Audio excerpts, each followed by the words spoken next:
Yazid হয়তো সেই দিন জিতে গেছে, কিন্তু আপনাদেরকে বলতে চাই হুজুর আপনারা হেরে যান নাই।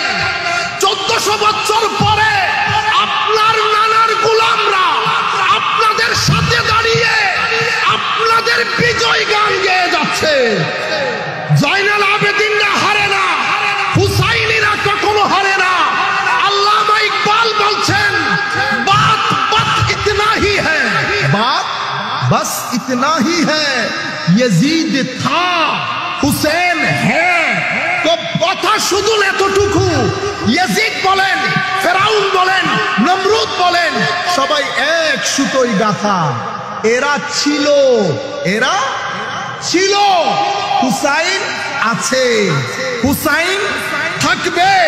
আল্লামা ইকবাল বলছেন হুজুর हद ही नहीं आपकी इंतकाम की, हद ही नहीं इमाम आपकी इंतकाम की, कि लफ्ज यजीद को गाली से बदतर बना दिया। कि হুজুর আপনি মন খারাপ করবেন না, প্রতিশোধ এমন লাজবাব হয়েছে, প্রতিশোধ এমন লাজবাব হয়েছে। হুজুর ইয়াজিদ গালি ছিল, গালিতে পরিণত হয়েছে।